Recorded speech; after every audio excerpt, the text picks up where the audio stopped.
Right then, so we're going to go through mainly the body position relative to the golf ball, depending on what club you've got. Now, a lot of people use their feet as a reference point from ball position. Yeah. Personally, I find that's not really a constant because your feet width's going to change. You might find different shots, wider stance, narrow stance.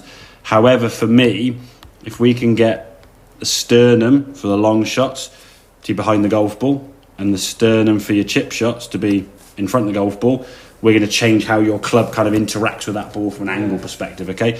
And the ball's teed up, 3-wood, drive it, whatever it may be, we want to be hitting slightly more on the way up. Hence why our body position, you can see, sort of leaning back behind it, okay?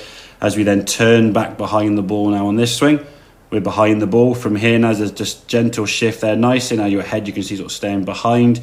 That's okay. From a strike perspective, that was good. Head position, the strike was good. Face was a bit open, which again we can discuss as we go through. Obviously, your left wrist will be a big influence with that. I think that shows that when you're hitting the irons there, you were focusing on your left wrist, and the stuff we did previous lesson. When you got to this one here now, your focus more just please make contact. So your left wrist and all that stuff goes out the window. So it takes a bit of, with the practice, building that up to the point where it just becomes something you just naturally do. Yeah, as you said yourself, you can't think of too many things. So if we can get the body working in a good position, and at least we can start getting middle part of the club on the middle part of the golf ball, then you can start sort of fluctuating with the wrist position to change club face, okay? But overall, we're looking at more the contact. You can see the chipping position here now, okay, because the sternum is forward, the weight is forward, and we flared this foot. Now when we swing the golf club back, we're still using the torso and pivoting around this way. There was a little bit, almost like a secondary move with the body there. If we sort of watch this in full speed, it was a bit of a movement there. It was a good contact and a good movement, but I think it was more a good movement because of your ability to hit a golf ball as opposed to a very, very good movement, if that makes sense, yeah? You just got away with it just because you've got some skills with the club, yeah? The setup was pretty much spot on, okay? But when you came through here now, there wasn't much kind of body, and your lower half's not really moving at all, and then it's sort of a bit of an afterthought where you sort of, a bit of a, and then kind of came around the corner. So on these little shots, to slow the club down, we move the body more. So the faster works up here, the slower this moves, the slower that moves, the slower the club head moves. Whereas in the long game, it's almost the reverse. We talk about the shoulder getting back, staying back so we can get that whipping effect, yeah? So there's a different kind of thought process with chipping and long shots. And the problem is, I think most people, they tend to play chipping the way they should hit their driver, and they hit their driver the way they should hit their chip shot, yeah? So with the driver, they try and whack it, they try and whack their right shoulder, try and hit harder, and the club head slows down, gets left behind wide open, and that weak shot to the right.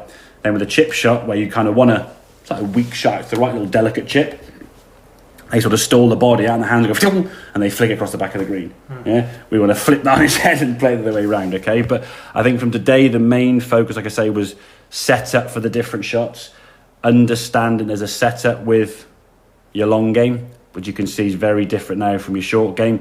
Your irons, I guess, would be in the middle. I'd love to try and draw you in the middle there with an iron, but my paint working skills aren't going to be as good. But you could imagine the ball with a chip and iron shot would be back slightly. Your head would be a little bit more to the left there slightly, okay? In comparison to that one, obviously it'd be the other way around, okay? But your iron sort of 7, 6, 8 iron, that in the middle would be kind of your middle position there. So you've got the extreme one on the left, driver 3-wood, teed up. Extreme on the right-hand side with the chipping, irons, or somewhere in the middle there, and then your setup's going to evolve around depending on what shot you want to play, yeah? So you're not just setting up for one shot and just hoping for the best. Do you understand that kind of concept we've gone through there, okay? I think it's still got to work at that left wrist. It shows when you were swinging with the irons and you were focusing on that, and there was no need to focus on this sort of stuff because you strike your irons really well. You're confident with them, you know what to do, you could control that face really well, and you're in some lovely 7-irons at the start. Then when you change the club into a club you're not as confident with, your focus changed from the left wrist and the weight shift we talked about last time to actually, where's my body position, where's my spine angle, where's this? You found a better strike over time, but then the club face goes back to being open. So it's a bit of work in progress, I guess. We'll look at that in a few weeks or a month's time kind of thing, yeah? Okay, buddy? Perfect. Very good, well done.